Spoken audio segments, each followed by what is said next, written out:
1장은 환난과 그로 인한 바울에 대한 오해에 대해서 바울이 격려하는 내용인데요. 바울이 데살로니가 교회에 대해서 칭찬합니다. 그들의 믿음의 역사와 사랑의 수고와 소망의 인내를 내가 기억한다. 믿음, 소망, 사랑에 대해서 기억한다고 얘기해요. 그래서 데살로니가 전서의 모든 가르침을 믿음, 소망, 사랑으로 이렇게 해가지고 거기다 카테고리로 다 넣으면 딱 정리가 되는 형태로 사도 바울이 고린도 전서를 기록하고 있습니다. 너희가 많은 환난 가운데서 성령의 기쁨으로 말씀을 받아서 우리와 주를 본받는 자가 되었다 라고 하면서 칭찬하고요. 너희의 내용들이 마가도냐와 아가야, 이게 이제 그리스 지역이고 여기가 이제 고린도가 있는 지역인데 이 유럽 전역의 믿는 자들에게 본이 되었다. 그죠?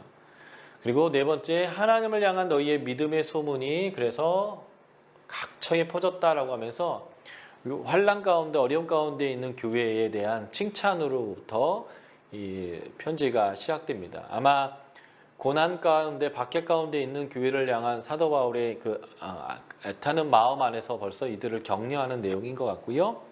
2장으로 가면 이제 오해에 대한 자기 변증인데 나는 사역 너희들이 생각하는 것처럼 그렇게 하지 않았고 진실하게 했다는 거죠. 그래서 내가 너에게 하는 권면이 간사함이나 부정에서 난 것이 아니고 속임수로 한 것도 아니야.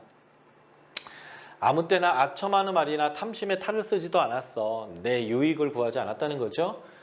너희는 우리에게서든지 다른 이에게서든지 사람에게는 영광을 구하지 않았다. 그러니까 이제 내가 돈이든 영광이든 이런 것을 위해서 사역한 사람이 아니다라는 거죠. 그래서 내가 마땅히 사도이기 때문에 권위를 주장할 수 있으나 유순한 자가 너에게 되었고 유모가 자기 자녀를 기른 것 같이 내가 너희에게 행했다라는 거죠. 사도로서의 권위를 주장한 게 아니라 부드러운 어머니처럼 행했다라는 것이고요. 다섯 번째, 너희를 사모하고 사랑하여 복음뿐만 아니라 나는 너희에게 목숨까지 주기를 기뻐한다. 지만 살자 하고 도망갔구나 라고 하는 말에 대해서 이렇게 답변을 하는 거죠. 그리고 여섯 번째, 아무에게 폐를 끼치지 아니하기를 알고 밤낮으로 일했다. 그리고 복음을 전했다. 내가 너희를 위해서 이렇게 한 거야. 나중에 빌립보서 볼 때 보면 빌립보서 4장 부분에서 빌립보 교회가 이 바울을 위해서 얼마나 헌금했는지를 보여주는데요. 빌립보 있을 때부터 빌립보를 떠나서 데살로니카에 있을 때도 그리고 그 이후에도 그리고 사도 바울이 로마의 감옥에 있을 때도 계속 보냈다라고 표현되어 있어요. 그러니까 사도 바울이 100% 자비량이 아니었고요. 헌금을 받아서 살았는데 빌립보 같은 교회로부터 헌금을 받을 때는 오해가 별로 없었어요. 그러니까 빌립보 교회로부터는 계속 받았다고요. 데살로니가 사역할 때도 받았어요. 그런데 데살로니카에서는 데살로니카 사람들에게는 안 받았다는 거예요. 이게 다 사도 바울이 복음을 위해서 받는 게 나을 때와 받지 않는 게 나을 때에 따라서 사도 바울이 이렇게 한 것을 볼 수 있습니다. 그러니까 100% 자비랑 선교사는 아니었다라는 거고요. 그리고 믿는 자를 향하여 나는 거룩하고 옳고 흠없이 행했다. 그러니까 나에 대해서 오해하지 마라. 라고 이제 사도 바울이 자기의 변증을 하고 있고요. 여기에서는 이제 그 상황으로도 나올 수 있지만 이것 안에서 사역자는 어떠한 태도와 어떠한 가치와 어떠한 방법으로 하나님의 사역을 감당해야 되는지에 대한 원리를 여러분들에서 뽑으면 그리고 여러분들에게 적용하면 좋은 이제 문맥이다라고 보시면 되겠습니다. 그리고 이제 바울의 마음을 전하는 거죠. 내가 잠시 떠났지만 이게 떠난 것은 얼굴이고 내 마음은 여전히 너희에게 있어. 너희 버린 게 아니고 바울은 한 번, 두 번 가고자 했으나 지금 사탄이 막은 상태고 너희는 우리의 소망이고 기쁨이고 자랑의 면류관이고 영광이고 기쁨이다. 제가 바울의 13개 서신 중에 4개는 사도권 변증이 없었다고 얘기했어요. 나머지는 사도권 변증이 있고요. 사도권 변증이 없는 이 네 교회는 사도 바울과의 관계가 되게 좋은 교회인 거예요. 그런 이제 좋은 교회가 데살로니가 전후서거든요. 그리고 빌립보서, 그리고 빌레몬서, 이런 책에서 이런 내용들이 이제 나오는데, 빌립보서에서도 너는 나의 기쁨이고 소망이고 멸류관이다라는 표현이 나와요. 예. 그러니까 지금 사도 바울이 이 표현을 쓴 교회가 데살로니가하고 빌립보 교회, 예, 두 개이고요.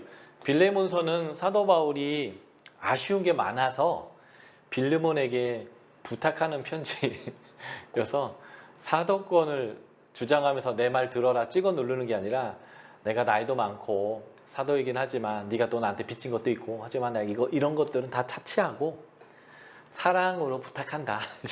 이런 내용이기 때문에 여기도 사도권이 없는데요. 이 두 교회는 사도 바울이 너는 내 기쁨이고 멸류관이야, 난 너 너무 좋다라고 하는 이러한 관계를 이루고 있습니다. 자, 네 번째, 환난과 박해를 받는 교회가 걱정이 돼서 디모데를 보내었고 굳게 하고 믿음에 대해서 위로했고, 우리가 궁핍과 환난 가운데 있지만 너희의 믿음으로 말미암아 위로를 받고 너희가 주 안에 선즉 우리가 살겠다. 그러니까 사도 바울이 살고 죽는 것, 그러니까 사도 바울의 기분이 업되고 다운되는 것에 영향을 뭐가 주냐면, 내가 복음을 전했던 사람들이 믿음에 섰느냐 흔들리고 있느냐에 따라 업다운이 된다는 거예요. 그러니까 사도 바울은 내가 복음 전해가지고 얼마나 업적을 얻었는가, 그래서 내가 얼마나 돈을 많이 받았는가, 내가 얼마나 영광을 얻는가, 내가 얼마나 사람들이 인정받는가, 이런 거에 의해서 업다운이 되는 게 아니고요. 내 복음을 전한 그 사람들이 주 앞에서 섰는가 아니면 그렇지 못한가라는 것에 의해서 사도 바울이 아유 살겠다, 아이고 죽겠다, 이렇게 이제 영향을 받는 모습을 보여주는 거죠. 그래서 우리가 너희 때문에 지금 기뻐한다. 너희를 위해 주야로 내가 항상 간구한다. 그래서 너희에게 갈 수 있게 사랑이 넘치게 가력하고 험이 없게 내가 기도하고 있다라고 얘기하면서 자신의 진실성에 대한 마음들, 너희를 향한 내 마음이 무엇인지를 사도 바울이 구구절절히 기록하고 있는데, 이게 아마 목회하는 사람들, 이게 이제 딱 목사일 수도 있지만 여러분들 셀 리더이거나 목장장이거나 뭐 청년회 회장이거나 하여튼 어떤 권위를 가지고 누군가 섬길 때 그 권위를 행사하거나 결정권만을 하는 게 아니라 진정한 목양, 누군가를 섬기는 사람의 태도가 어떠해야 되는지를 잘 볼 수 있는 내용이다라고 볼 수 있겠어요. 그래서 데살로니가 전서 2장 3장의 내용을 가지고 사역을 한다라고 한다면 이것이 이제 참 사역자의 마음이다라고 우리가 볼 수 있겠습니다. 자, 그러면서 4장부터 5장은 일종의 삶의 적용을 얘기하는 거죠. 거룩함과 형제 사랑에 대해서 얘기하는데요. 말세를 사는 그리스도인들, 데살로니가 전후서는 종말론에 대한 가르침이니까요. 예수님의 재림과 죽은 자의 부활에 대한 내용을 다루는데, 이 말세를 사는 그리스도인은 어떻게 해야 되냐면 4장 1절 하나님을 기쁘시게 하는 삶을 살아야 하는데, 그 하나님을 기쁘시게 하는 삶을 사도 바울은 이 두 가지로 정리해서 설명하고 있습니다. 첫 번째가 하나님을 기쁘시게 하는 삶이라는 것은 거룩함입니다. 이제 이 거룩이란 단어는요, 도덕적인 개념이라기보다는 딱 봐도 다른 거예요. 다름이에요. 다름. 예를 들면 이런 거죠. 여기에 닭이 1000마리가 이렇게 돌아다니는데 그 닭 한가운데 학이 한 마리 딱 서 있는 거예요. 군계 일학인데 딱 봐도 다르잖아요. 멋지게 다르죠. 예, 그런 것이 거룩함입니다. 많은 사람들 가운데 그리스도인들이 섞여 있는데 딱 봐도 예수 믿는 사람인 것 같은 거예요. 왜요? 말이 다르고요, 관계가 다르고요, 돈 씀씀이가 다르고요. 그가 권위를 갖게 되면요, 직임과 직책과 결정력을 갖게 되면 사람들을 막 부리고 하대하는 게 아니라 그 사람이 더 잘 되도록 자신의 힘을 사용해요. 기회를 주고 격려하고 세워주고 그가 잘 될 수 있도록 밀어주고 하는 일들을 딱 보는 거죠. 그러면 사람들이 얘기하는 거예요. 당신 교회 다니는군요. 당신 예수 믿는군요. 근데 당신이 나에게 예수쟁이라고 말하지 않아도 내가 당신의 삶을 보니까 뭐 딱 알겠는데요. 예수 믿는 게 맞는 것 같아요. 라고. 이게 이제 군계 일학의 거룩함이라는 거예요. 다른 거죠. 그게 거룩함인데요. 그래서 거룩함, 다른 삶은요, 부분 관계도 달라요. 옛날에 바울이 이 서신을 쓸 때의 여성과는 이렇죠. 여성을 아리스토텔레스가 이렇게 얘기했거든요. 기역 남자다. 이제 돌연변이란 뜻이고요. 사람 아니다 이런 뜻이에요. 그러니까 남자가 사람인데 남자 입장에서 이해가 안 되는 거죠. 예. 그러니까 이제 여자를 어떤 철학자 이렇게 표현했어요. 후손을 위해서는 아내가 필요하고 내 정욕을 풀기 위해서는 정부가 필요하다. 이게 저작거리 깍두기들, 덩어리들이 얘기하는 얘기가 아니고요. 철학자들이 하는 얘기예요. 그러니까 그 당시에 여자를 얼마나 함부로 대하고 낮게 취급하고 도구로 사용했는지를 보는 거죠. 예. 그런데 성경에서의 거룩함이란 아내를 귀하게 여기는 거예요. 연약한 존재로 여겨서 귀하게 소중하게 잘 대하라. 이게 말세를 사는 그리스도인의 거룩함의 모습이다라고 표현하는 것입니다. 나중에 제가 에베소서 얘기하면서 성경에서의 가정관을 설명할 건데 거기에서 다시 한번 이 부분을 더 설명드리겠습니다. 거룩함이라는 것은 가정 안에서부터 일어나는 일들이고요. 특별히 권위자와 피권위자 관계 안에서 권위자가 어떻게 행해야 되느냐의 문제예요. 에베소에 보면 남편이 권위자고 부모가 권위자고 주인이 권위자예요. 여기에 대응해서 아내, 자녀, 종이 그 권위 아래 있는 사람인데 이 권위자가 어떻게 행하느냐를 가정을 통해서 보여주거든요. 이게 바로 그리스도와 교회에 대한 관계이고 진정한 그리스도인의 모습인데 바로 이 거룩한 부부관계 중요하고요. 특별히 성적으로 거룩해야 함을 얘기합니다. 이게 이제 가정에서 다루는 아주 중요한 문제입니다. 그래서 거룩함으로 하나님 앞에 서는 가정이 돼야 되고요. 그래서 남의 아내 가로채지 마라. 예. 로마의 그 옥타비아누스가 일대 황제인데 그에게 황제가 될 수 있는 권위를 줬던 그 시저가요. 별명이 유부녀 킬러였다고 하더라고요. 그래서 원로원 계급부터 해서 모든 남편이 있는 여자들을 이렇게 건드렸던 아주 유부녀 킬러라고 하는데 이게 로마에서는 너무 흔했던 일인 거죠. 그래서 로마의 권위를 받았고 유대를 통치했던 헤롯 가문에 보면 형제의 아내를 막 빼앗는 일들이 막 다반사였고 그래서 세례 요한이 헤롯 빌립 욕했다가 목 잘려 죽은 이유도 사실은 형제의 아내를 뺏은 것 때문에 그것을 지적했다가 미움받아 갖고 죽은 거잖아요. 그런 일들이 이 로마 시대 때는 비일비재했거든요. 예, 그래서 거룩함 이게 하나님이 기뻐하시는 삶이라는 거고 두 번째가 형제 사랑하는 겁니다. 조용히 자기 일에 전념하면서 손으로 일하기를 힘쓰라는 건데요. 종말의 때에 대한 이 종말론 때문에 초대교회에 아주 중요한 재정관이 있었어요. 이게 이제 사도행전 1에서 8장 1절까지 해서 이게 아주 잘 나타나는데 어차피 주님 곧 오신다는 거죠. 그래서 주님 곧 오시는데 이 재물 쌓아놓고 있지 말고 있는 자들이 없는 자들과 나눠서 좀 평균케 하자. 이런 것들이 되게 과격하게 진행됐던 것이 초대교회예요. 그래서 바나바 같은 사람은 있는 재산 다 팔아서 그냥 사도들 앞에 딱 같이 갖다 놓는 일들이 벌어졌죠. 그래서 구제가 잘 이루어졌는데 이게 병폐가 뭐냐면 사람들이 교회에서 다 먹을 걸 주니까 일을 안 하고 모여 앉아가지고 말썽만 부리고 입하고 떨면서 뒷담화 하고 이제 이런 일들이 자꾸 벌어지는 거죠. 예. 그래서 저는 직업 교육을 시켜주고 많은 일자리를 창출하는 것들을 정부가 하는 게 좋지, 얼마씩 이렇게 주는 거에 대해서는 저는 개인적으로 좀 반대하는 입장이거든요.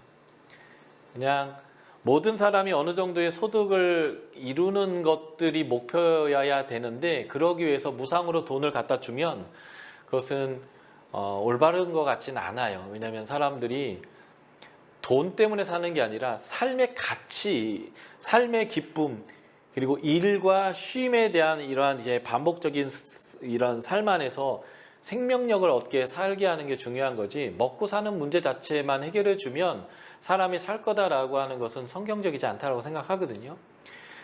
그런데 이제 이 구제가 어떻게 보면 먹는 문제를 다 해결해 주니까 사람들이 문제만 일으킨 거죠. 그래서 사도 바울이 뭐라고 얘기하냐면요, 손으로 일하고 힘써라, 자기 일을 해라 라는 거예요. 주는 거 얻어먹고 문제만 일으키지 마라 라고 하는, 그러니까 결국 이것의 종말론적인 가르침이 뭐냐면, 종말이니까 어떤 특별함이 아니라 종말적인 삶은 일상에 충실한 거야. 일하고 내가 일한 것으로 나누고 가정생활 하면서 서로가 서로를 보호하고 존중하고 거룩함으로 나아가는 이러한 일상의 삶을 충실하게 사는 것이 거룩함이다 라고 사도 바울이 얘기하는 거죠. 그래서 거룩함은 특별한 게 아니라 하나님이 우리에게 주신 삶을 하나님의 방식대로 살아가는 것, 이게 종말론적인 삶의 거룩함이다라고 보시면 되겠습니다. 그리고 이제 그가 전했던 가르침에 대한 사람들이 이제 오해를 해소하기 시작하는데, 자, 이제 믿다가 죽은 사람들이 이제 어떻게 됩니까? 라는 거죠. 예. 주님이 자는 자들을 예수님이 재림할 때 함께 데려올 거야. 그래서 주님이 강림하실 때에 그리스도 안에서 죽은 자들이 먼저 일어날 것이고, 그 후에 남은 자들도 구름 속으로 이렇게 올라가서 하나님 앞에서 우리가 하나 다 만날 거야. 그러니까 죽은 자들은 망하거나 패한 것이 아니다. 그러니까 죽은 자들 때문에 슬퍼하거나 소망 없는 자 같이 굴지 마라. 서로 위로해라. 예. 예수 믿다 죽은 자들도 다 부활해서 우리가 만나게 될 거야 라고 하는 이제 이 가르침을 주게 되는 거고요. 또 하는 자는 이제 주님이 올 때 어떤 일이 벌어질까라는 거죠. 때와 시기에 대한 것인데, 언제 이런 일이 일어날지 복음서에서 마태복음 24장에서 마고 13장, 누가복음 21장이 말세에 대한 가르침에서 주님도 나도 그때 몰라, 그 때와 기한은 하나님만이 알아 이렇게 이제 얘기했죠. 그래서 그 날은 도둑같이 언제 올지 모르게 훅 올 거야 라고 얘기합니다. 그러니까 갑자기 이럴 건데 결코 그 날은 아무도 피할 수 없어. 그러니까 평안하다 안전하다 할 때에 임신한 여자가 갑자기 진통에 와서 애를 낳는 것처럼 갑자기 올 거라는 거죠. 그러니까 언제쯤 올 거니까 언제까지는 잘 그냥 내 마음대로 살다가 언제쯤부터 준비해가지고 이렇게 하겠다, 이게 아니라 오늘 하루, 오늘 살다가 주님이 훅 오더라도 내가 그 주님 맞을 준비가 되어 있는 흠 없는 삶으로 일상의 삶을 충실하게 살아야 돼 라고 하는 이제 그 메시지가 주어지는 거죠. 그래서 믿는 자들, 빛의 아들, 낮의 아들들에게는 그 날이 도적이 와서 우리에게 해하는 날이 되지 않을 거야. 예. 그래서 우리는 노하심, 심판에 이르는 게 아니라 구원에 이를 자들이기 때문에 지금 두려워하거나 무서워할 필요 없이 그냥 현재를 주님이 언제 오시든 그 만날 준비가 된 자로서의 그 일상의 삶을 살면 된다라는 것이 사도 바울의 중요한 가르침이었습니다. 그리고 말세를 사는 그리스도인의 모습을 또 이제 얘기하는데 5장 6절 보면 자지 말고 깨어 정신을 차려라 라는 겁니다. 아까 제가 말씀드렸던 마태복음 24장, 마가복음 13장, 누가복음 21장의 말세의 가르침의 내용이 바로 이 내용이에요. 주님이 언제 오는지는 아무도 모르지만 그 날이 오면 그날이 왔다는 것은 모든 사람이 알게 온다는 거예요. 저기에 독수리가 이렇게 돌면 그 밑에 시체 있는 것처럼 주님이 왔다 하면 다 알게 온다는 거죠. 그래서 동쪽에서 번개가 번쩍하면 저 서쪽에서도 보는 것처럼 주님이 왔다는 것은 모든 사람이 알게 옵니다. 그러니까 소수의 사람이 신령해서 주님이 벌써 왔고 어디에 와 있다. 그래서 어디로 모여라. 골방으로 모여라. 들로 모여라. 이런 말은 다 거짓이라는 거예요. 언제 오는지는 아무도 알 수 없지만 그분이 왔다 할 때는 소수만 알게 오는 게 아니라 다 알게 옵니다. 그래서 너희가 이 마지막 때에 조심해야 될 게 있는데 그게 뭐냐면 미혹하는 자들이 올 거예요. 이 사람들이 기적을 행하면서까지도 어떻게 하든 너희들을 미혹하게 할 겁니다. 그래서 너희가 어떻게 해야 되냐면 깨어 있어 미혹받지 않도록 주의하여야 합니다. 그래서 이런 것들을 위해서 열처녀의 비유를 해주시거든요. 똑같은 메시지예요. 사도 바울의 독창적인 얘기가 아니라 이미 복음서에서 주님이 얘기했던 그 내용을 얘기하는 겁니다. 그래서 정신을 차리고 믿음과 사랑의 호심경을 붙이고 구원의 소망의 투구를 써라. 이 데살로니가 전서의 아주 키워드 같은 세 단어로 제가 말씀드렸죠. 믿음, 사랑, 소망의 모습으로 무장해라. 그리고 피차 권면하고 서로에게 덕을 세워라. 한마디로 현재 주님이 훅 들어와도 문제가 없을 정도로 현재의 삶을 충실하게 살면 된다. 이런 얘기입니다. 자, 마지막으로 이제 5장 12에서 28절 보면 거룩한 삶을 위한 몇 가지 권면을 주는데요. 수고하고 주 안에서 다스리고 권면하는 그 지도자들이죠. 지도자들을 존중하고 그들의 역사로 말미암아 사랑 안에서 가장 그들을 귀히 여겨라. 이제 목회자들, 나를 섬겨주는 권위자들을 귀하게 여겨라. 두 번째, 서로 화목해라. 게으른 자들을 권면해라. 거저 얻어먹기만 하는 사람들에게 힘써 일하라고 주의를 주십시오. 이제 메시지 성경은 이렇게 아주 의역했거든요. 그러니까 구제하는 거 얻어먹으면서 그냥 문제를 익히지 말고 현실의 삶에 충실해라 라는 것이고요. 그리고 마음이 연약한 자를 격려해라. 메시지 성경은 이렇게 죠. 뒤처진 사람들을 온유하게 격려해라.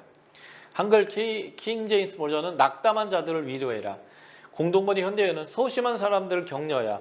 한마디로 우리는 함께 신앙생활을 가면서 똑똑하고 잘하고 뭔가 사람들에게 모범이 되는 사람들만 이렇게 해주고 다른 사람을 루저 취급하지 말고 뒤처지고 낙심하고 연약하고 부족한 사람들을 격려하고 풀어주고 함께 끌어안고 함께 실행할 수 있도록 이끌어주는 삶을 우리가 살아야 된다는 거예요. 지도자와 뒤처져 있는 사람들, 그 모두가 하나로 연결되어져서 현실의 삶 안에서 함께 이뤄가는 공동체를 이루도록 얘기하는 거죠. 그리고 힘없는 자들을 붙들어주라. 메시지 성경에 이렇게 번역했어요. 지친 사람들에게 손을 내밀어 이렇게 세우십시오. 현대어, 허약한 자들이 있거든 돌봐 주십시오. 이게 굉장히 중요한 모습들이에요. 우리가 쓸모없다라고 보여지는 세상의 경영의 입장에서, 효율을 따지는 입장에서 쓸모없다 보여지는 사람들, 그 사람들이 하나님 나라에선 소중하고 귀한 사람들이거든요. 그 사람들 잘 대하라는 겁니다. 모든 사람에게 오래 참고요. 악을 악으로 갚지 말고 모든 사람을 대하여 항상 선을 따르십시오. 항상 기뻐하고 쉬지 말고 기도하고 범사에 감사하십시오. 이런 일들을 가능하려면 성령을 따라야 합니다. 그래서 성령을 억누르지 마십시오. 메시지 성경이 이렇게 번역했어요. 현대어 공동 번역은, 표준세 번역은 성령의 불을 끄지 마십시오. 성령을 따라 행해야 되고, 그 성령을 소멸하지 않는 내용과 연관된 것이 예언을 멸시하지 마십시오. 메시지 성경이 이렇게 번역했죠. 주님께 말씀을 받은 사람들을 막지 마십시오. 그러나 쉽게 속지는 마십시오. 지금 한국교회가 이 부분이, 한국교회는 예언사역이 거의 다 죽었고 예언사역을 하면 이상한 인간처럼 보죠. 좀 이상해. 위험해. 우리 지금 분위기 자체가 성경의 말씀 사역을 하면 뭔가 힘 있는 것 같은데 예언사역을 하면 좀 이상한 사람처럼 보이는 분위기가 한국교회에 좀 있어요. 그런데 예언사역을 멸시하지 말아야 합니다. 성령의 감동을 받아 전하는 말을 멸시하지 마십시오. 예언하는 자들을 비웃지 마십시오. 이게 이제 한국교회에서 굉장히 필요한 메시지인 것 같습니다. 그리고 범죄하려 좋은 것을 취하고, 메시지 성경이 이렇게 번역합니다. 모든 것을 꼼꼼히 따져보고 선한 것만을 간직하십시오. 이게 이제 거룩하고 흠없는 삶이 이러한 방식들을 따라갈 때 이루어진다는 거예요. 그리고 악은 어떤 모양이라도 버리십시오. 악에 물든 것은 무엇이든지 내다 버리십시오. 이게 바로 이제 데살로니가 전서의 메시지인데요. 이게 바로 종말적 삶이에요. 종말이니까 뭐 특별한 가르침이 없어요. 이게 벙커 지어놓고 한 3년은 먹을 거 쌓아놓으십시오. 뭐 이러든지. 이제 공동체를 이루어서 괌이나 어디에 가가지고 작업할 농장을 만들고, 국가에서 이제 박해를 한다 하더라도 먹고 살 수 있는 준비를 작업을 해 주십시오. 뭐 이런 거요. 이런 거 성경에는요, 단 한 자도 안 나와요. 종말론적인 삶이라는 것은요, 현실에 충실한 삶이고 하나님의 가치와 성품을 가지고 살아가는 삶이다라는 것을 우리가 볼 수 있습니다. 내친 김에 데살로니 후서까지 훅 가도록 하겠습니다. 자, 데살로니가 저자는 바울이고요. 저작 연대는 데살로니가 전서 직후인 것 같습니다. 이렇게 거리가 많이 떨어져 보이지 않아요. 역시 저작 장소는 고린도고요. 원독자는 데살로니가에 있는 성도들인데 중심 사상은 예수님의 재림 때에 대한 이야기인데, 하나님은 악인을 심판하고 성도들을 구원한다라고 하는 재림의 하나님의 공의를 얘기하고 있고요. 쓰여진 이유들은 예수님의 재림에 대한 잘못된 인식을 바로잡는 거죠. 그리고 성도들이 미혹되지 않게 하기 위한 것이고, 환난 가운데 있는 교회를 격려하기 위해서 하나님이 지금 마지막 때에 너희를 박해하는 그들을 심판할 거야. 하나님의 공의로 그 너희들을 하나님께서 구원할 거야. 그러니까 이때에 그 하나님을 향한 소망을 가져라. 이런 내용들이 데살로니가 후서입니다. 데살로니가 후서는요, 전서를 통해서 전달된 바울의 해명과 가르침이 어느 정도 효과를 나타내고 있지만 아직도 해결되지 않고 남아있는 문제들이 있음을 바울이 알고 이 서신을 보내게 됐는데, 성도들이 지금 겪는 박해와 환란이 더욱더 커져가고 있었던 것 때문에 이런 것 같아요. 이런 박해의 환경 안에서 종말론에 대한 잘못된 가르침, 즉 주의 날이 임할 것처럼 전하는 자들이 있었고요. 주님이 지금 확 왔다는 거죠. 성도들이 그것에서 혼란을 느끼고 두려움을 느끼고 있었던 것 같습니다. 그래서 주의 날을 기다리는 성도로서 전서에서 말했던 성실한 삶이요, 그 성실한 삶을 살아가지 못하고 교회 안에서 문제만 이야기하는 자들이 생겼고요. 이미 그들은 데살로니 견지에서 이와 같은 내용들에 대한 가르침을 받았지만 바울은 흔들리고 있는 데살로니케 교회의 동일한 장소의 고린도에서 두 번째 서신을 연속해서 보내면서 종말론적인 충성된 삶을 살도록 요청하고 있습니다. 자, 3장으로 되어져 있고요. 후서 1장은 고난 가운데서도 하나님의 공의를 기억해라. 하나님이 공의를 이루실 거다라는 것을 설명하고 있고요. 2장은 주의 날에 관하여서 미혹되지 마라. 주의 날에 대한 설명을 하고 있고요. 3장은 너희가 이미 나에게서 배웠던 그 전통과 본에 충실해라. 이제 이러한 내용들로 이루어져 있습니다. 자, 1장 고난 가운데서 하나님의 공의를 기억해라. 공의죠. 교회가 견디고 있는 모든 박해와 환란이 의미가 있다는 거예요. 하나님이 지금 너희를 박해하고 환란을 주고 있는 자들에게 공의로운 심판을 하실 거라는 거죠. 그래서 너희들이 지금 이러한 어려움을 당하고 있는 것은 하나님의 나라에 합당한 자로서의 삶이라는 겁니다. 이게 이제 사도 바울로 얘기하면 사도 바울의 고난과 박해는 그가 사도라는 증거죠. 분명히 예수님은 복음서에서 말씀하셨거든요. 복음을 따라 산다고 한다면 너희가 공회에 잡혀가고 미움을 받을 거라고요. 왜냐하면 스승인 나도 그랬기 때문에 너도 그런 일들이 있을 것이고 그것은 이상한 일이 아니라는 거예요. 심지어 너희의 원수가 너희 가족이고 너희 아비고 너희 형제일 거라는 거예요. 너를 고소할 거라는 거죠. 예. 그래서 예수님도 그랬고요. 바울과 베드로 같은 사도들도 그랬고요.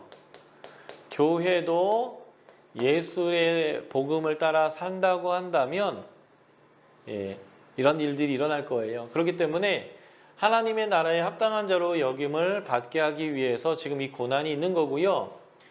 그 나라를 위하여 지금 너희가 고난을 받을 거라는 거죠. 받는 거라는 거죠. 그래서 이것을 공동번역을 읽으면 여러분은 지금 하나님 나라를 위하여 고통을 당하고 있습니다. 그러나 여러분이 장차 그 나라를 차지할 자격을 얻게 되었으니 결국 하나님의 심판이 공정하다는 것이 확실합니다. 여러분들은 구원으로, 여러분들을 박해하는 그들은 심판으로 놓이게 될 거고, 그래서 이것이 하나님의 공의의 심판의 표가 될 것입니다 라고 말하는 거죠. 공의 하나님이 재림 때 드러낼 공의는 이런 것입니다. 6절에 보면 교회로 환난을 받게 하는 자들에게는 환난으로 갚으실 것이고요. 하나님을 모르는 자들과 우리 주 예수의 복음을 복종하지 않는 자들에게는 형벌을 내리실 거고요. 주의 얼굴과 그의 힘의 영광을 떠나 영원한 형벌을 받게 될 것입니다. 네 번째, 하나님 환난을 받는 너희에게는 우리와 함께 안식으로 하나님께서 갚으실 것이죠. 이게 하나님의 공의라는 거예요. 그러니까 지금 좀 어려워도 이 환난에서 벗어나지 마라. 이게 이제 요한계시록 메시지와 똑같아요. 요한계시록이 주 안에서 잡는 자가 복이 있다. 죽도록 충성해라. 칼에 죽을 자는 죽을 것이고 사로잡힐 자는 사로잡힐 것이다. 그러나 우리에게는 영원한 안식이 있고 둘째 사망의 해가 없을 거다. 그러나 너희를 박해하는 악의 삼위일체, 사단의 권세를 받은 제국과 그리고 거짓 선지자, 너희를 미혹하는 자들과 그리고 하나님을 대적하는 열국과 모든 땅에 거하는 자들은 하나님이 다 둘째 사망의 해 지옥불에 던질 거다. 그러니까 지금의 잠깐의 박해를 피하지 마라. 그리고 그 음녀 바벨론 로마의 우상 숭배의 죄에 참여하지 마라. 이게 이제 요한계시록의 이제 중요한 메시지거든요. 예수님의 메시지와 데살로니가전서의 메시지와 다 똑같아요. 하나님이 공의롭게 판단하실 것이라는 거죠. 제2장 주의 날에 관하여 미혹되지 말라는 것입니다. 주의 날, 주님이 이미 왔다라는 거죠. 이미 이르렀다는 말에 마음이 쉽게 흔들리거나 두려워하지 말라는 거예요. 어떤 사람이 내가 영으로 받았다, 내가 하나님께 말씀을 받았다, 또는 사도 바울과 같은 사람들에게 편지를 받았다고 하는 말에 미혹하지 마라. 뻥이다 라는 거죠. 누가 뭐라고 얘기해도 이것은 잘못된 얘기예요. 그때와 그 시는 오직 하나님만이 압니다. 그래서 언제 온다라고 얘기한다거나 어디에 이미 왔다라고 얘기하는 말은 100% 거짓말이에요. 언제 올지는 아무도 모릅니다. 근데 주님 오셨다면 누구나 다 알게 오시기 때문에 걔만 알고 나는 모른다. 그건 있을 수 없어요. 근데 문제는 주님이 다 알게 오시는데 그때는 이제는 준비할 수 없죠. 우리가 평소에 쭉 그렇게 거룩하게 살던 자들은 구원받고 쭉 하나님을 대적한 자들은 그때 심판을 받는 거여서 언제 쑥 들어올 줄 모르니까 지금 준비하고 살아야 되는 것이 가장 핵심이고요. 그래서 사람들이 모든 능력과 표적과 거짓 기적과 불의의 모든 속임을 할 거다. 이거는 마태복음 24장, 마가복음 13장, 누가복음 21장에서 나오는 얘기 그대로를 사도 바울이 전해주고 있는 것이죠. 그리고 주의 날은 언제인가? 징조가 있는데 배교하는 일이 있을 거라는 것이죠. 그리고 불법의 사람, 멸망의 아들이 나타나야만 그날이 이를 겁니다. 이들이 오기 전에는 아직 오지 않는 거죠. 이런 걸 이제 666이란 용어로 또는 적 그리스도, 안티크리스토스 같은 하나님을 대적하는 자들이 일어날 거예요. 그럴 때 올 거라는 것이고요. 불법의 사람, 멸망의 아들의 특징은 자신을 신이라고 하면서 숭배함을 받는 것에 대항하여 자신을 높이는 대적자가 이의 특징이고요. 두 번째, 하나님의 성전에 앉아서 자기를 하나님이라고 내세웁니다. 같은 표현이죠. 신, 하나님이라고. 예. 그의 때에 나타나게 하시려고 하나님이 지금 막고 있는데요. 이게 이제 요한계시록에서는 결박했다.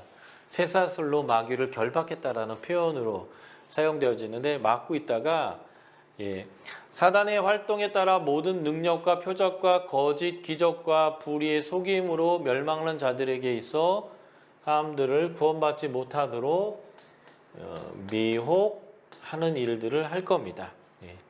이게 이제 바로 적그리스도가 보여주는 모습이고요. 이 불법의 사람, 멸망의 아들의 운명은 요한계시록에도 명확히 얘기하지만 예수님의 그 입의 기운으로, 요한계시록에서는 예수님 입에서 칼이 이렇게 나가거든요. 그리고 요한계시록의 11장에 보면 두 증인, 교회의 입에서 불이 나오는데, 이러한 권세로서 그를 죽이고 주님이 강림하셔서 나타나실 겁니다. 이것을 요한계시록에서는 악의 삼위일체가 다 유황불에 떨어지는 것으로 묘사되고 있는데, 결국 하찮은 존재라는 거예요. 겉으로 보이는 되게 강력해 보이겠지만 주님이 오시면 한순간에 훅 멸망할 그런 존재들이다. 이런 징조들이 있을 때 끝이 갖고 왔는지를 보는 건데 두려워할 필요는 없다는 거죠. 그래서 사도 바울이 3장을 통해서 이렇게 이제 마무리 짓는 거예요. 종말론적인 삶을 그리스도인들 어떻게 살아야 되느냐라는 것인데, 가르침 받은 대로 살아라. 그냥 평소의 삶을 충실하게 살면 돼요. 그래서 3장 11절, 일하기 싫어하는 자들은 숟가락 뺏어라, 먹이지 마라 라는 거예요. 직접 일하고 수고해서 먹고, 그리고 나중에 제가 에베소 4장에서 제가 볼 건데, 남에게 나눠줄 것이 있도록 일하는 삶. 이게 종말론적인 삶의 아주 중요한 삶입니다. 그리고 자기 손으로 일하고 그것을 먹어라. 아주 가장 기본적인 거죠. 그래서 노동이 결국 예배인 거예요. 노동이 기도인 거죠. 예수원에 사는 얘기죠. 그리고 우리의 워크투티 정신이기도 하고요. 사실은 세상에서 제일 맛있는 밥이 뭐예요? 일하고 나서 배고플 때 먹는 밥이고요. 세상에서 제일 맛있는 라면은 어떤 라면이에요? 예수님과 함께 라면, 제일 맛있는 라면이 되는 거죠.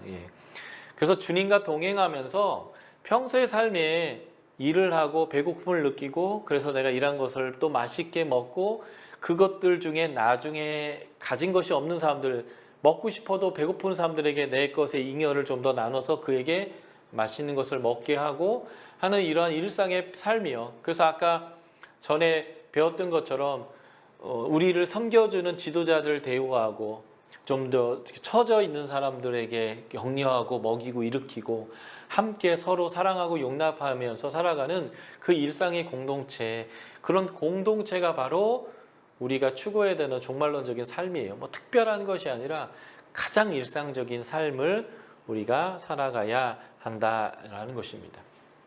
이게 이제 데살로니가 후서의 가르침이 되겠습니다. 자, 3차 전도여행을 갈까요? 오늘 여기서 마칠까요? 3차 전도여행 초입만 한번 설명을 드리고 책은 이제 내일 좀 들어가 볼게요. 3차 전도여행은 사도행전에서는 바로 2차와 3차의 구분 없이 바로 연결되는 형태로 이루어지고 있는데, AD 53년에서 57년 정도의 사역을 하게 되고요. 사도 바울이 이제 안디옥에서 바로 떠나게 되는데, 이 전도여행의 대부분의 시간을 에베소에서 보내게 됩니다. 2차 전도 여행 때에 사도 바울이 주로 사역했던 것은 고린도입니다. 고린도에서 18개월을 사역하게 되죠. 예, 빌립보를 지나서 아테네까지 쭉 내려왔다가 고린도에서 18개월 지내면서 거기서 데살로니가 전후서를 기록했는데, 이 고린도에서 그가 운명적인 만남을 하게 되는데, 그러니까 그게 바로 AD 49년에 클라우디오 황제가 칙령을 내려서 유대인들을 로마에서 다 쫓아냈는데, 그때 로마에서 쫓겨났던 브리스길라와 아굴라라는 사람을 이 고린도에서 만나서 함께 같은 텐트 메이커를 하면서 복음 사역을 한 것이지요. 예. 그래서 이 복음 사역을 하고 마쳤을 때 그가 에베소를 이제 살짝 거쳐서 가게 됐는데, 여기에 그가 오래 있지 못하게 됐어요. 그래서 사도 바울은 떠나면서 기회가 되면 내가 또 오리라 라고 이제 말했는데, 그 기회가 바로 이제 이 3차 전도여행 때 이루어지게 되는 것이겠지요. 예. 그래서 여기에서 시간을 주로 보내다가 유럽으로 잠깐 넘어가게 돼요. 왜냐하면 고린도에 편지를 4개나 이 에베소에서 보내게 되는데, 그 4개 중에 2개가, 두 번째와 네 번째가 전서와 후서로 이제 남아있게 되는데, 이 고린도 교회를 방문하기 위해서 들렸다가 이렇게 전도여행을 이제 마치는 게 3차 전도여행의 기간이 되겠고요.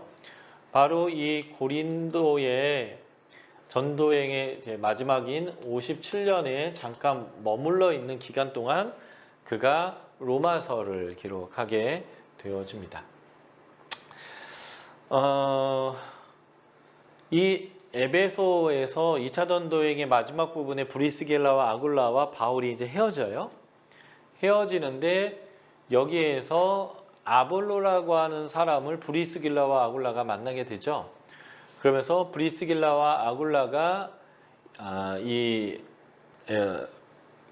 알렉산드리아 출신의 구약에 능통한 아볼로를 가르치게 되는데, 도대체 무엇을 가르쳤는가, 이게 굉장히 궁금하죠.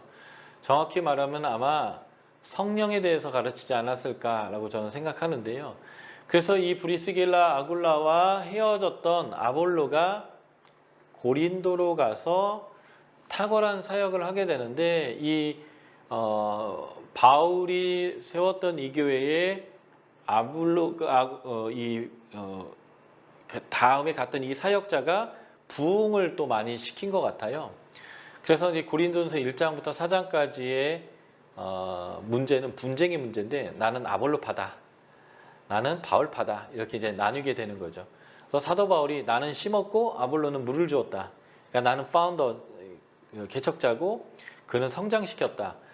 라는 이제 이런 그 내용과 교회의 분쟁의 어떤 근원이 되는 내용과 연관된 부분이 이 에베소에서 브리스길라와 아굴라와 아볼로가 만났다가 그들의 추천의 편지를 받고 고린도에 가서 이제 사역하는 내용, 이것도 이제 아주 고린도 전후서의 중요한 배경이 되겠고요.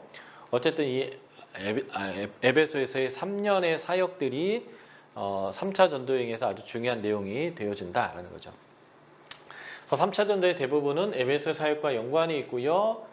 주의 전도여행 중에 3년의 기간을 에베소에서 사역하게 됩니다. 이제 사도행전 19장에서 보면 한 2년 3개월 정도로 보여지는데, 나중에 전도행을 마치고 돌아가는 밀레도에서 에베소 장로들을 초청해서 그들을 만날 때에 내가 3년 밤낮 눈물과 기도로 목회해야 했다라고 하는 언급을 통해서 3년이라고 보여주는 거고요. 이 3년의 에베소의 사역을 통해서 이 도시의 경제와 종교의 전반적인 변화를 가져오게 되고 엄청난 변화를 일으켰는데요. 여러분들 잘 아다시피 전 세계에서 가장 큰 아데미 신전이 있었던 7대 불가사의의 건물이 있을 정도의 그 아데미의 그 아성을 흔들려서 아데미 신전을 중심으로 먹고 살았던 은장색들이 폭동을 일으킬 정도로 아데미가 흔들릴 정도의 영적인 붕이 일어났고요. 그리고 일종의 무당과 같은 건데, 주술을 행해서 먹고 사는 자들이 사도 바울이 쓰는 주문이 되게 강력한 거예요. 예수 그리스도의 이름이요. 그래서 그 주문을 자신도 한번 써볼까 해가지고요. 해리포터나 이런 데 보면 애들이 그 지팡이를 가지고 어떤 이렇게 마법을 행할 때 주문을 잘못 외워서 자기한테 뻥 터지거나 이렇게 하는 것처럼 주문을 잘못 사용해 가지고요. 귀신들이 야 내가 예수도 알고 바울은 아는데 넌 도대체 뭐냐 해가지고 달려들어서 빨개를 벗기고 상하게 하는 일들이 벌어질 정도로 그러니까 주술사들이 봐도 가장 강력한 주문을 사용하고 있는 것처럼 바울이 보일 정도로 바울의 그 능력이 굉장히 강력했고요. 그래서 주술을 행하는 사람들의 교과서를 다 갖다 태워버릴 정도로 은 5만이 되는 양을 다 태워버릴 정도의 그러한 일들이 벌어졌던 그런 사역이 바로 부흥의 사역이고요. 그래서 약간의 과장법이 들어갔다라고 보여지는데 아시아에 있는 모든 유대인과 이방인들이 다 복음을 들었다 할 정도로의 어마어마한 변화가 일어났던 것이 이 3차 전도여행이고요. 여기서도 전형적인 반응이죠. 유대인들은 거절하고 박해하고 이방인들은 복음을 수용하는 이러한 일들이 반복되어지는데요. 사도행전에 보면 3번 이런 얘기가 나와요. 한 번은 1차 전도행 비시디아 안디옥, 2번은 2차 전도행 고린도에서, 또 한 번은 마지막 사도행전의 끝부분에 로마의 사도 바울이 이르렀을 때 이 3번 사도 바울이 언급하는 내용이 있는데 그게 뭐냐면 이게 하나님 뜻인데 유대인들은 거절하고 그래서 이방인에게 복음이 가는 것이 하나님 뜻이다 라고 언급을 3번 반복해요. 특별히 안디옥과 1차 전도행, 2차 전도행 고린도에서는 옷에 먼지를 털거나 신에 먼지를 털어버리는 행동을 합니다. 이게 이제 예수님이 전도여행할 때 2명씩 보낼 때에 너희가 어느 곳에 가든지 평화, 축복을 빌고 너희를 영접하면 그 집에서 모든 공개함을 받고 이제 복음을 전파하는데 거절하거든 먼지 털어라. 이제 우리나라 표현은 손 터는 거거든요. 아, 나 이제 신경 안 쓸래. 손 털었어. 하는 것처럼 먼지를 터는 건데 사도행전 18장의 고린도에서 보면 사도 바울이 이런 표현을 씁니다. 먼지를 털어버리면서 너희의 피해에 대해서 나는 안전하다. 너희의 피해에 대한 책임이 없다. 이렇게 표현하여 피해에 대한 책임이 없다. 이 표현은 에스겔서에 나오는 파수꾼의 사명이거든요. 파수꾼은 전쟁이 오는 것을 봤을 때 나팔을 불어서 준비하도록 해야 되는데 나팔을 불지 않으면 준비하지 못해서 사람들이 죽었을 때 그 핏값을 파수꾼에게 물겠다는 거예요. 그런데 파수꾼이 나팔을 불어서 전쟁이 오고 있다는 것을 준비시켰는데 그들이 준비하지 않았다면 그 책임이 파수꾼에게 없는 것. 그 피해에 대한 책임이 바로 파수꾼의 사명인데 사도 바울이 나는 복음 전했고 받아들이지 않은 건 니들이니까 나는 너희의 피해에 대한 책임이 없다 라고 표현한 것 자체가 이 먼지를 터는 의미 자체가 복음 사역자로서의 나는 할 몫을 다했기 때문에 너희가 지옥 가고 너희가 하나님의 심판을 경험하는 것은 내 책임이 아니다라는 이제 표현을 쓴 거고요. 그래서 사도행전은 3번 유대인들이 거절하고 이방인들이 그래서 복음에 가는 것이 하나님의 원래 계획이다라고 하는 사도 바울의 언급이 3번 나옵니다. 근데 이거에 대한 해석이 로마서 9장부터 11장에 나와요. 유대인들이 질투나게 할 때까지 하나님이 이방인들의 수를 하나님의 긍휼의 그릇으로 이방인들을 막 은혜로 채울 거라는 거죠. 그래서 유대인들이 시기가 나서라도 하나님께로 돌아올 거다라는 것이 하나님의 계획이다. 이게 이제 사도 바울의 이제 해석인데요. 어쨌든 계속 유대인들은 거절하고 이방인들은 복음을 수용하는 그러한 이제 환경들이 조성되고 있는 것도 3차 전도행의 동일한 패턴이다. 사도 바울이 이 3차 전도행 기간 끝 무렵 57년에 기간 중에 에베소에 3년이 있는 동안 고린도 전후서를 기록하는데요.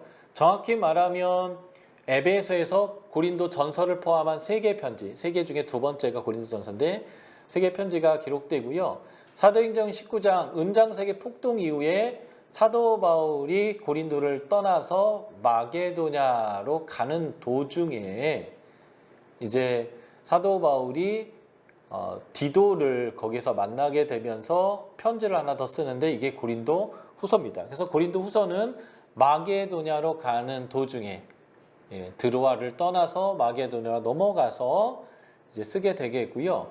그리고 그가 고린도에 이르러서 3개월을 지내게 되는데 그 3개월의 기간 동안 로마로 편지를 하나 보내게 되는데 이게 이제 로마서가 되겠다.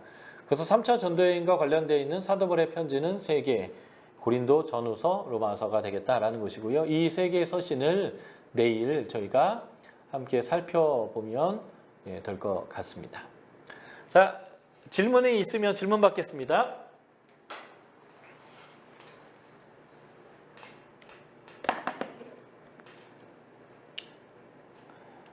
여러분들 줌인데 마이크는 켜지시죠? 예. 말은 해보셨나요? 키고? 네. 네, 질문 없으시면 제가 기도하고 마치고요. 밥 먹다 질문 생각나시면 톡 주십시오. 기도하겠습니다. 하나님 감사합니다. 생명의 말씀이 여기 있으니 우리가 30주 동안 이 교회에 머물렀습니다. 주의 말씀을 더 깊이 알아가는 시간 안에서 날마다 행복을 누리게 하여 주십시오. 날은 덥고 폭염이고 힘든 시간들을 보내겠지만 주의 말씀으로 인하여 우리 안에 샘솟는 기쁨이 있게 하시고 주님을 알아가는 기쁨 안에서 우리의 삶 하나하나, 가치 하나하나, 우리 언어 결정, 우리의 관계 하나하나가 주의 말씀 안에서 변화되고 바뀌어가는 이 행복한 여정들 끝까지 잘 보낼 수 있도록 건강 주시고 세임 주시고 총명함 주시고 그리고 체력도 허락하여 주십시오. 감사합니다. 우주 예수 그리스도의 이름으로 기도드렸습니다. 아멘.